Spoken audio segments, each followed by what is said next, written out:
예, 오늘은 민수기 5장 강해의 2번이라고 했는데 3번 자료로 말씀을 나누겠습니다. 3번 자료. 요즘엔 그냥 운동이 자꾸 생기는 건. 자, 3번 자료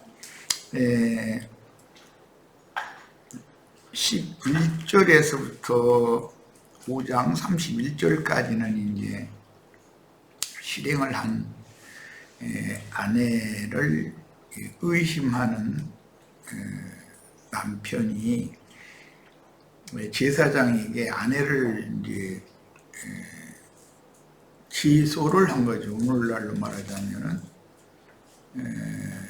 아내가 실행을 했다 그러면 이제 그 가정법은 판사한테 이게 제소를 하는 것과 같은 그런 방식이 구약시대에는 제사장들이 그 판사 노릇을 했기 때문에 제사장에게 제소를 했을 때 어떻게 처리를 하는가 이제 그런 말씀이에요. 문명화된 현대 사람들이 이런 성경을 보면 이 성경이 너무 이제 웃긴다고 이제 그러기 쉽죠. 그 의미를 살펴볼 필요가 있습니다. 민수기 5장 우선 11절로 15절 말씀을 읽겠습니다.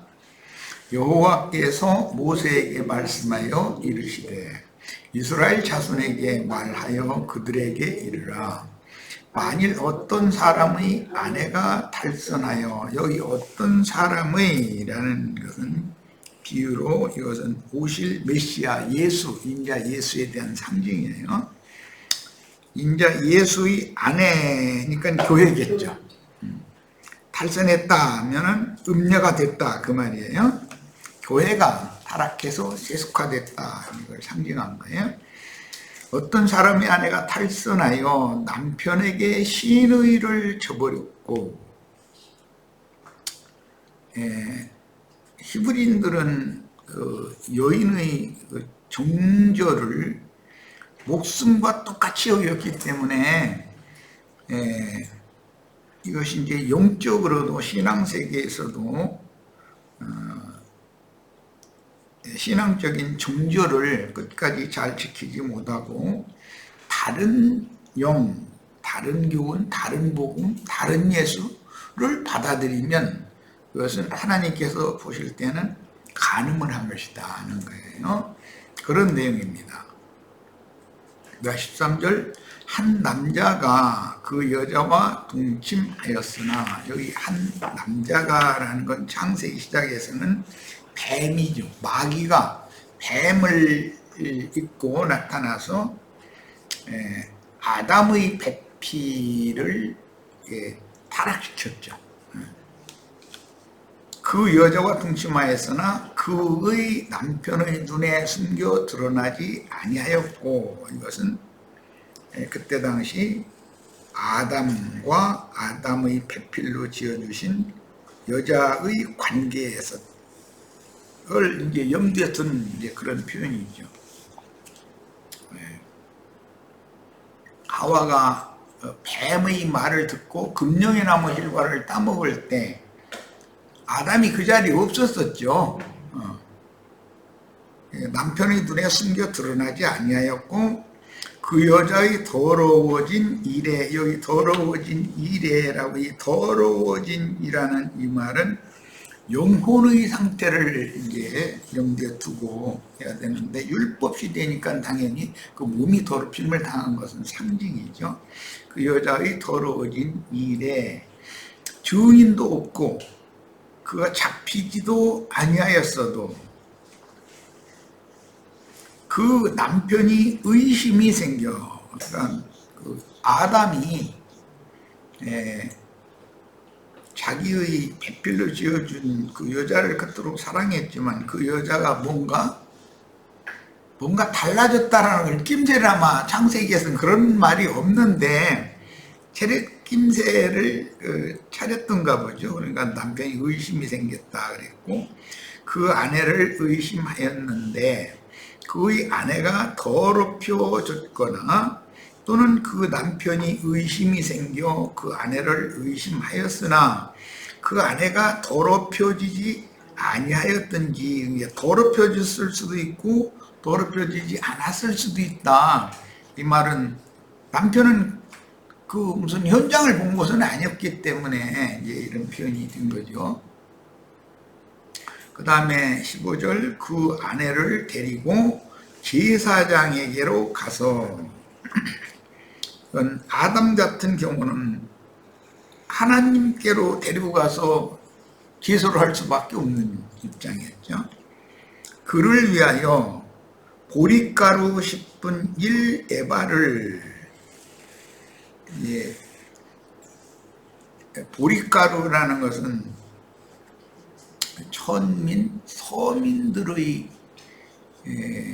식물, 일반 백성들, 평민들의 식물을 이제 상징하는데, 실제로는 이것이 영적인 신앙을 지향하고 따르는 선지자들의 신앙 노선에 있는 사람, 아벨 대신해 주신 셋의 신앙 노선에 있는 사람들은 처음 익은 곡식의 가루이기 때문에 이 보리가루가 천열매의 가루인 거예요. 예수님이 이 땅에 오셨을 때 5,000명 모일 때, 4,000명 모일 때 보리떡이라고 돼 있잖아요. 밀가루떡이라고 돼 있지 않고. 보리가루 10분 1에바를 헌물로 드리되 그것에 기름도 붓지 말고 유향도 두지 말라. 소재 제사를 하는 것과는 다르죠. 그러니까 보리가루, 그것도 뭐 한 에바하면 23리터 정도 된다고 그러니까 2.3리터면은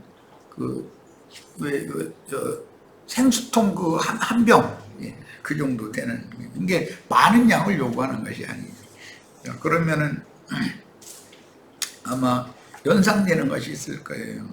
광야가 5,000명을 모일 때 어린아이가 보리떡 5개 가지고 있었는데, 이제 그런데 그런 어린아이와 같이 마음이 순수하고 정결한, 단순한 그런 사람들의 식물을 상징하기 때문에 이것은 물리적으로 그때 당시 정황을 보자면 평민들, 서민들, 일반인들의 식물이지 왕궁에 있는 왕이나 뭐 부자 잘 사는 사람들의 식물이 아니죠. 그것에 기름도 붓지 말고 유향도 두지 말라. 이건 소제를 드리는 목적이 아니라는 말이죠. 소제를 드릴 때는 기름 또는 유향, 그 다음에 소금, 이것을 반드시 같이 드리도록 되어 있어요. 자, 이는 의심의 소제요. 우리 가루를 제물로 갖다 바쳐가면서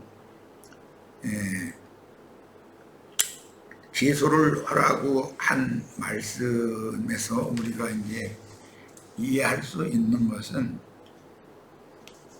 어떤 먹는 음식물과 관계가 있다는 것을 알 수가 있는 것이죠. 이게 이제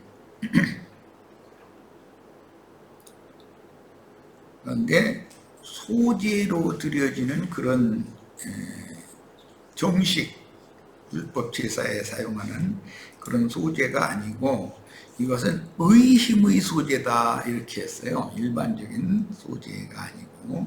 그리고 목적은 죄악을 기억나게 하는 기억의 소제다 이렇게 표현을 했어요.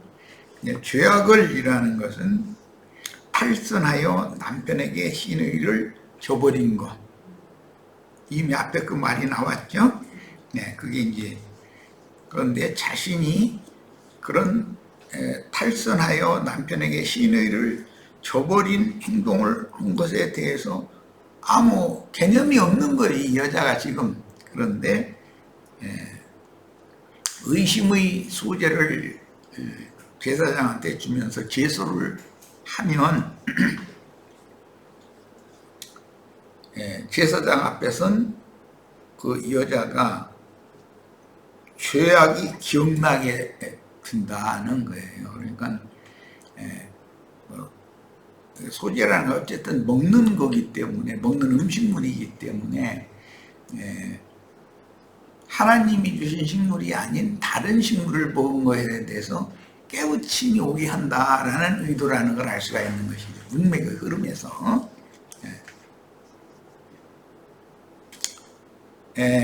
히브리서 10장 19절로 20절을 인용을 했는데 보겠습니다. 신약의 적용을 쉽게 이해시키려고 그래요. 그러므로 우리가 예수님의 피에 의해 지성소에 들어갈 담대함을 가졌나니 곧 그분께서 우리를 위하여 성별해 놓으신 새롭고 산 길로 휘장 곧 그분의 육체를 지나 들어가느니라, 이렇게 되어 있어요.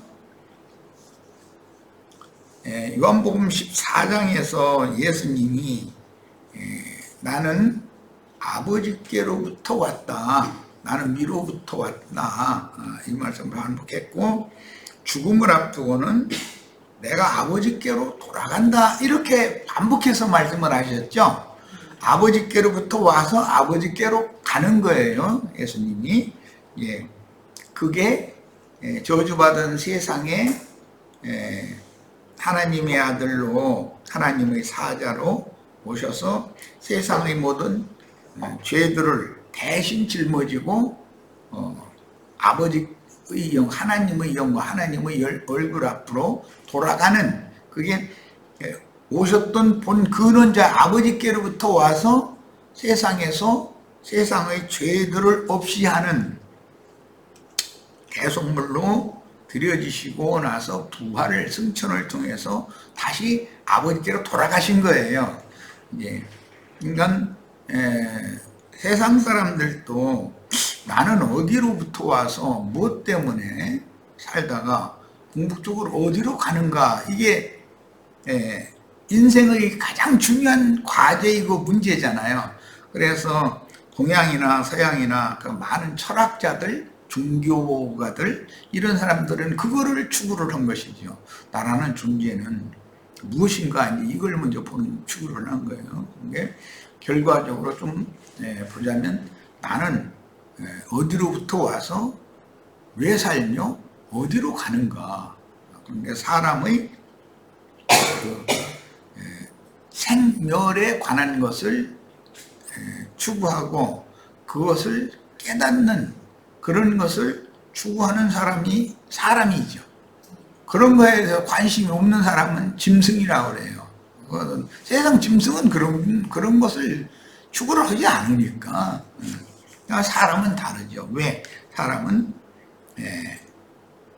영이 있어서 영혼을 사모하는 마음을 넣어주셨고, 그러니까 이생이 다가 아니고 이생 너머의 영원한 세계가 있다라는 것을 믿는 것이잖아요, 모든 사람은. 그런데 그런 기본 나라고 하는 사람의 그 근원, 그 다음에 본질, 그 다음에 영원한 이생 너머의 사후세계에서 내가 어떤 사람으로 나를 보내신 하나님의 세계에 들어가서 살 수 있을 것인가, 이런 것을 추구하는 것이 세속에서는 철학이나 종교지만 거기에는 다 답이 없다는 거예요. 이런 종교는 이런 말을 하고 저런 종교는 저런 말을 하고 하는데, 성경은 말씀이신 아버지께로부터 세상에 보내심을 받았고 그 말씀의 요구를 이루신 다음에 말씀이신 하나님의 세계에 가야 말씀만 영원한 거니까 영생할 수 있다라는 것을 가르치는 것은 성경밖에 없어요. 아주 가장 정확하게 가르치는 거죠, 성경은. 자, 요한복음 14장 4절로 6절, 내가 가는 곳에 그 길을 너희가 알리라. 여기 이제 길 이야기가 나왔는데 창세기에서부터 생명나무 길을 지키는 이야기, 길 이야기가 계속 나오죠. 무슨 인생 행로라고 그러는데, 내가 오는 길이 있었을 것이고 이 생을 사는 동안에 헤매고 다니는 그런 어딘가 길을 헤매고 다녔던 거 아니에요? 길을 하늘이 정한 길이 아닌 사람이 자기 길을 택해서 이렇게 인생을 사는 거 허랑방탕한 인생이라는 거잖아요. 그런 인생을 살다가 죽으면 끝 그러는데 끝이 아니라는 것이죠. 사람이 한번 죽는 정하신 것이고 그 후에는 반드시 심판을 받는다는 아주 기본 원리가 있는 것이죠. 내가 가는 곳에 그 길을 너희가 알리라. 가는 곳에라는 것은 어디로 가십니까? 라고 도마가 물었다고 그러는데 여러분 나는 아버지께로부터 보냄을 받아서 세상에 왔다가 세상을 떠나 다시 아버지께로 돌아가노라 이렇게 여러 번을 답변을 하셨었어요.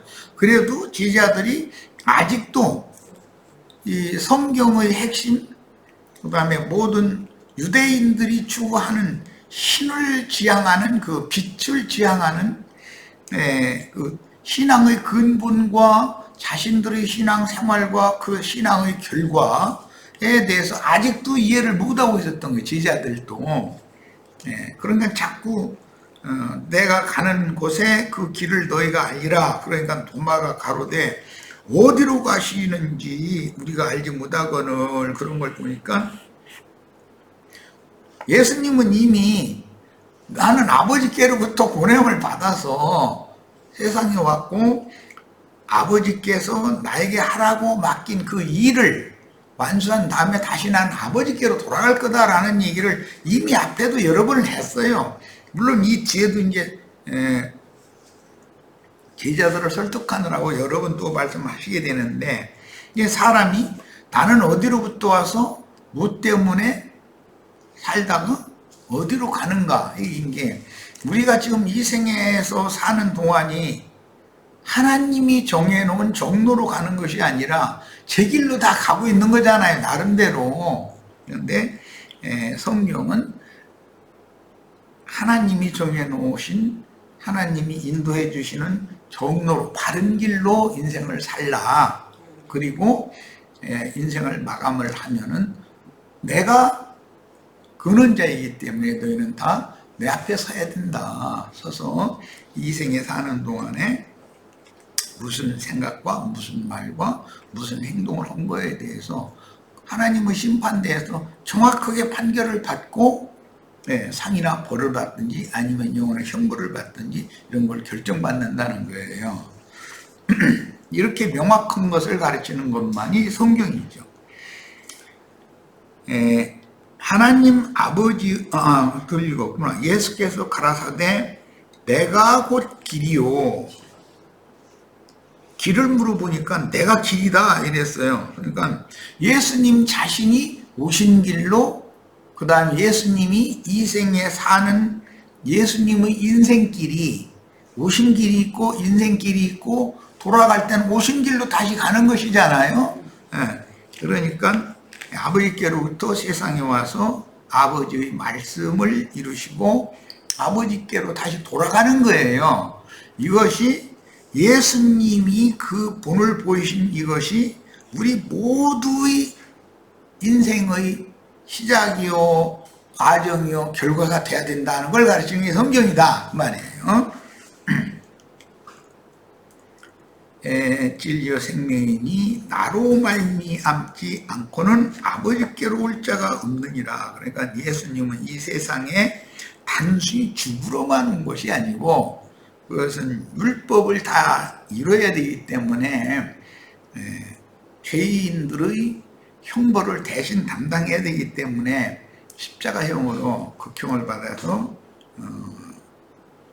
죽음의 길을 십자가의 길을 이렇게 가셨는데 그분만이 부활이요 생명이기 때문에 육체로는 죽지만 영으로는 다시 살리심을 받아서 영이신 아버지의 세계로 다시 돌아가는 이야기를 한 것이 성경이에요.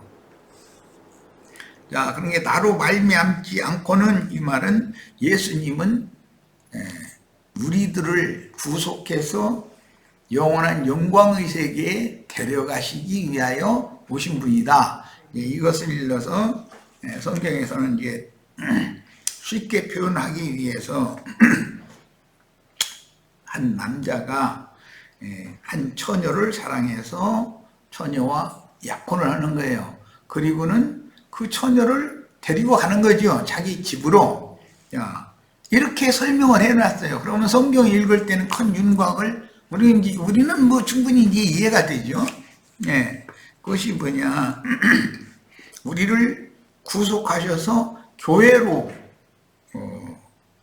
모아서 교회로 세워지게 만들고 여기서 공급을 계속 하시는 것은 약혼녀를 지금 돌보시는 중이단 말이야. 그런데 약혼녀를 친히 돌보신다고도 되어 있지만 그 충성된 종들에게 맡겨서 주님의 신부될 교회를 돌보게 하시는 것이잖아요. 지금 현세에는 그렇게 한단 말이에요. 그러나 궁극적으로 교회는 어린 양의 신부가 되어져서 거룩한 성 새 예루살렘 영원히 살 집으로 시집을 가야 되는 것이죠. 이 어디로부터 와서 무엇을 지향하며 살다가 궁극적으로 어디로 돌아갈 것인가, 이제 이것이 성경의 중심 주제예요. 그런데 예수 그리스도 그분으로 말미암지 않고는 영광의 세계로 돌아갈 수는 없다는 거예요. 영광의 세계로 돌아가지 않으면 사후에 어디로도 갈 수 있다? 영원한 불못으로도 갈 수 있다는 거예요. 이제 이 두 길을 우리가 아직 이 생에 살아있을 때 결정을 해야 되는 거예요. 그러니까 자, 하나님 아버지의 영광에 이르는 길과 문은 성경이 매우 중요하게 다루는 핵심 주제인데, 열 처녀 비유에서도 다섯 처녀는 혼인에 들어갔고 다섯 처녀가 나중에 금기름을 사가지고 와서 보니까 혼인집 문이 닫혔더라는 거잖아요. 그러니까 그 길과 문이라고 하는 것이 성경에서 얼마나 중요하게 지금 다루는지를 잘 이해를 하셔야 되겠어요. 문이라는 것은 이제 생각을 말하는데, 육신의 생각을 벗어나지 못한 사람은 지성소로 들어가는 둘째 휘장 문이 가로막혀 있는 사람은 하나님의 영광 앞에 나가는 길이 막혀 있는 사람이라는 뜻이잖아요. 이런 문제를 잘 생각을 해 보셔야 되겠어요. 그래서 성경은 여러 모양과 여러 부분으로 기록하여 하나님의 얼굴 앞에 나가는 인생의 최종 목표를 제시하고 있습니다. 하나님의 얼굴을 영광의 빛이다 이렇게 표현을 하죠. 생명의 빛, 참빛 이렇게 표현해요.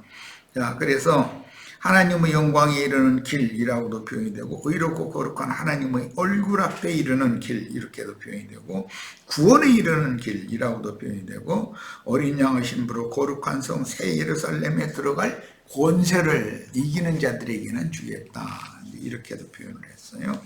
뭐 또 다른 표현도 있을 것 같은데, 어쨌든 여러 모양 여러 부분으로 모든 것의 근원이신 말씀, 하나님의 그 영광의 빛 앞에 우리를 구속해서 영광의 빛 앞에 데리고 가서 영광의 세계에서 주와 함께 영생 복락을 누리게 하려는 것이 성경이다. 그걸 가르쳐주는 길과 문이 성경에 있다, 그 말이에요. 아버지, 즉 태초부터 계신 그 말씀의 보내심을 받은 사자로서 죄 있는 육신의 모양인 혈육의 몸을 입은 사람으로 세상에 오신 예수님은 죄인이 된 사람들을 이끌어 하늘에 계신 아버지께로 돌아가는 그 길을 지시하시고 앞서서 그 길을 가셨어요. 예수님은 위로부터 나서 세상에 오셨지만 우리는 아래에서 났으니까 나는 것부터 다시 시작을 다시 해야죠. 그래서 위로부터 다시 나야 된다, 이제 이렇게 예수님이 시작을 하신 거예요. 그리고 궁극적으로는 모든 만물은 반드시 그 근원, 본 곳으로 돌아가게 돼 있는 것이다. 흙에서 난 것은 흙으로 돌아갈 것이고 위로부터 난 것은 위로 돌아가게 돼 있다는 것이에요. 주님은 하늘 아버지께로부터 보내심을 받아 세상에 오셨다가 다시 아버지께로 돌아가신다. 아버지께로 돌아가신다는 말은 태초부터 스스로 계신 말씀 세계에 간다, 그 말을 말하는 거예요. 말씀이신 아버지께 보냄을 받아서 그 말씀을 이루기 위하여 짧은 인생을 살고 말씀의 영광의 세계로 들어간 것이죠. 다시 돌아간 것이죠. 말씀이 빛이니까. 이제 주님은 이미 오시는 길, 인생길, 돌아가시는 길, 이 모든 길을 다 완벽하게 우리들을 위해서 이미 그걸 제시를 했고 앞서서 본으로 그 길을 가셨단 말이에요. 그런데 우리들의 남은 사명이라는 것은 예수님이 위로부터 오신 것처럼 우리도 위로부터 거듭나서 위의 것을 찾는 인생길로 인생 방향을 바꿔야 되는 것이죠. 땅의 것, 아래 것을 찾아 헤매는 그 이제 인생을 사는데 그게 헤매는 인생이잖아요. 길 잃은 인생이잖아요. 그렇게 살지 말고 정확한 길을 찾아서 하나님이 정해놓으신 정도로 행해서 성령 인도를 따라가면 결국은 거룩한 성 새 예루살렘 하나님의 영광 앞에 이르게 된다. 이것을 가르치는 것이 성경이라는 거예요. 자, 그러므로 주님은 하늘아버지께로 가기 위해서는 반드시 위로부터 다시 나아져야 한다고 하셨던 것이고 하늘의 거룩한 부르심을 받은 자들만 주님의 입으로 선포되는 영과 생명의 말씀을 믿어 영이 살리심을 받아 위로부터 영이 거듭나서 주께서 이루신 구속을 은사로 받아 그 영이신 이게 은사로 받는 건 믿어진다 그 말이에요. 계시로 말미암아 믿어진다. 그 영이신 주님과 함께 하늘에 앉혀진 자들이 있어요. 성경에는 하늘에 그 이름이 기록된 자들도 나오지만 티끌 땅에 이름이 기록되는 자들이 나와요. 가나안 7 족속들은 부속한 하나님의 백성들 광야 기간까지 훈련을 받아서 온전케 된 이기는 자들의 밥이 가나안 7 족속이잖아요. 그건 뱀의 마귀 자식들이란 말이에요.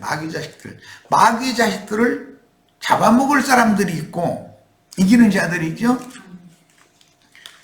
뱀에게 너는 종신토록 흙을 먹으라 그랬기 때문에 뱀에게 잡아먹힐 자들이 있는 거예요.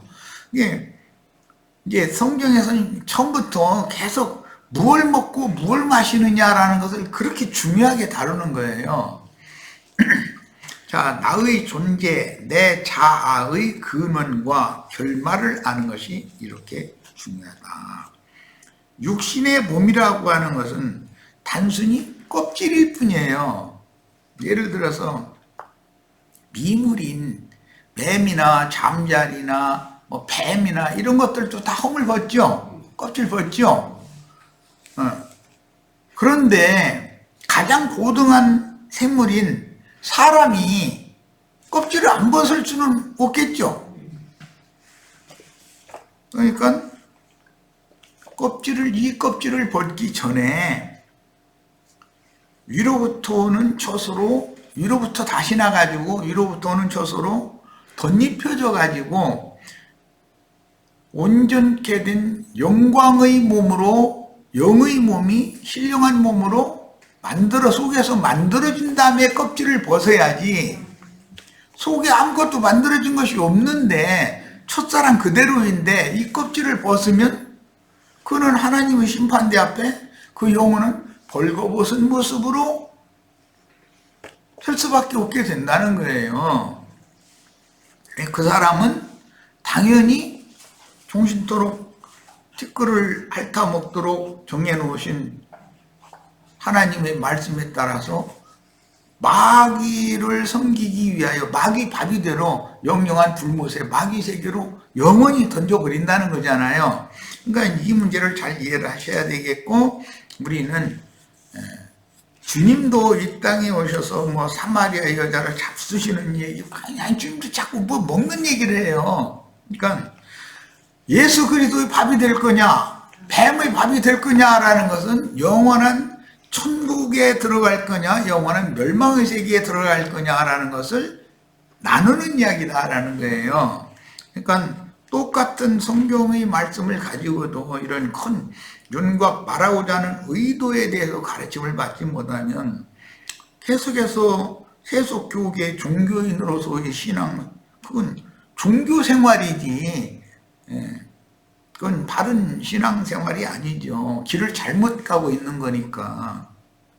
그렇게 하다가 이 생을 마치면 뭐 유의 몸이 죽지도 않고 뭐 휴거된다거나, 또는 아니면 뭐 천당이라는데 어디가 있어가지고 거기로 그냥 간다거나, 뭐 이런 식으로 가르쳐 놓는 것은 그게 다 뱀이 여자를 잡아먹은 것처럼 오늘날 이 세상 임금 마귀가 세상의 종교, 기독교계의 사람들, 모든 종교인들도 다 그렇지만 기독교계의 교리를 통해서 교인들을 전부 다 그 영혼들을 잡아먹고 있는 중이단 말이에요. 그러니까 창세기에는 뱀이었는데 계시록에서는 크고, 뱀도 창세기에서 뭐 그렇게 막 그냥 온 세계를 지배할 만큼 큰 뱀은 아니었을 거 아니에요. 그런데 계시록에 와서는 크고 붉은 용이다, 이렇게 용이 됐다는 거거든요. 그러니까 얼마나 이제 첫 아담 흙에 속한 사람들을 그 붓다 그러는데, 그건 죄성을 상징하는 것인데, 죄인들을 얼마나 많이 먹었으면 그렇게 큰 붉은 용이 됐겠어.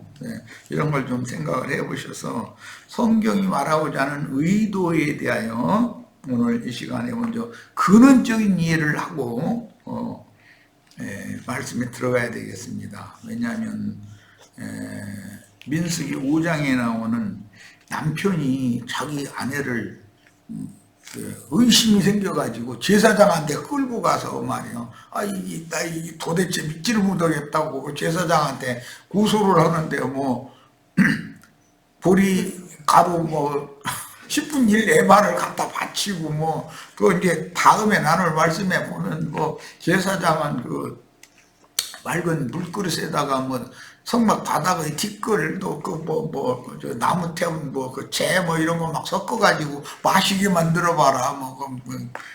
그 여자가 만약에 실행을 했으면은 뭐 넓적다리가 뭐 떨어져 나가고 뭐 이제 이렇게 해서 하면 정신이 하나도 없어. 이게 뭔 소린지. 어쨌든 그런 모든 5장의 이 모든 말씀에 대한 이해를 돕기 위해서는 터를 닦아야 되기 때문에 이 시간은 터 닦는 말씀으로 우선 한 시간 마쳤습니다. 잠시 쉬었다가 이어가겠습니다.